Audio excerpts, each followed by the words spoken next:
Please stand and join in singing the national anthem. Everybody, attention! Everybody, present!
The memorial was the vision of Charles Bean, Australia's First World War official historian. Bean landed with the Australian troops on Gallipoli and stayed with them at the front through to the end of the war. The idea of this national memorial and museum came to him at Pozières, France, in the depths of the bloody fighting of 1916. Bean's idea was that this would be a place where families, friends, and all Australians could mourn their loved ones buried in faraway places. It would also be a place that could help Australians understand what these men and women had endured and what they had done for us. Bean's vision, to which we remain true, is best expressed as inscribed in the entrance to the memorial's galleries. Here is their spirit, in the heart of the land they loved, and here we guard the record which they themselves made. Tonight we'll read the story behind just one of those on the Roll of Honour, which lists the more than 102,000 men and women who have given their lives for us in war and operations over more than a century. But first we present a lament, Flowers of the Forest.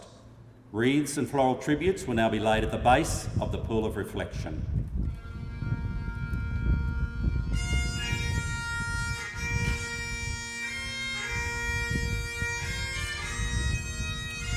The first movement this evening, Dr. Chau, Chak, Chairman of King Gold Group, and Rear Admiral Ken Doolan, Chairman of the Council of the Australian War Memorial, and Dr. Brendan Nelson, Director of the Australian War Memorial.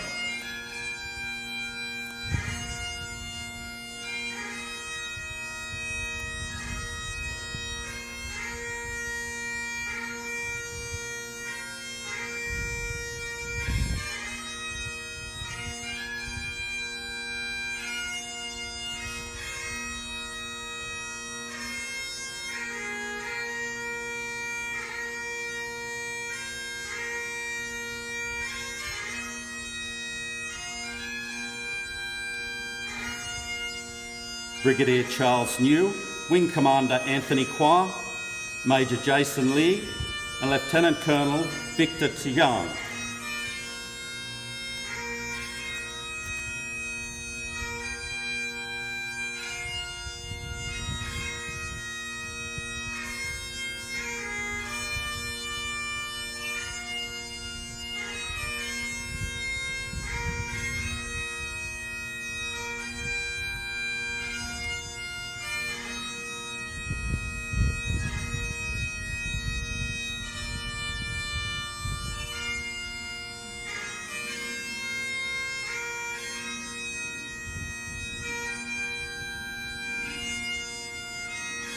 The Honourable Henry Tsang, Mr. Tom Chiang, and Mr. Bob Lido.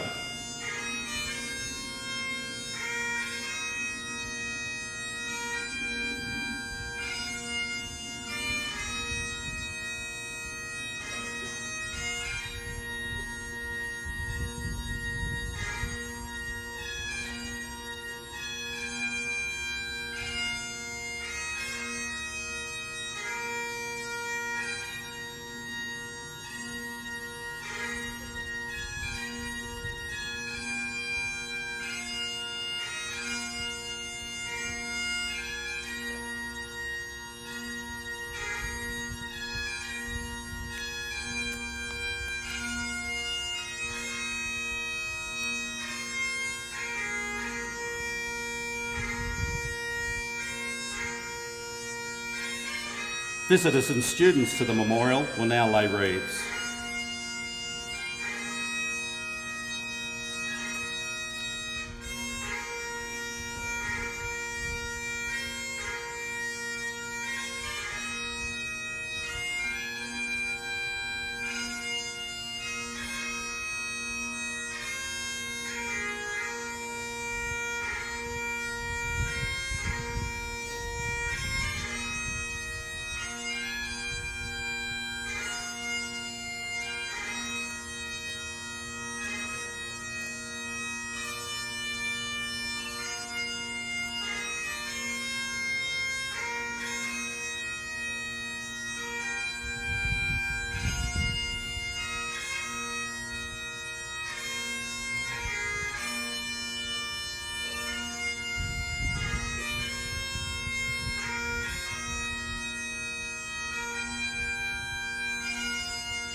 Today, we remember and pay tribute to Private Richard Wesley Wong.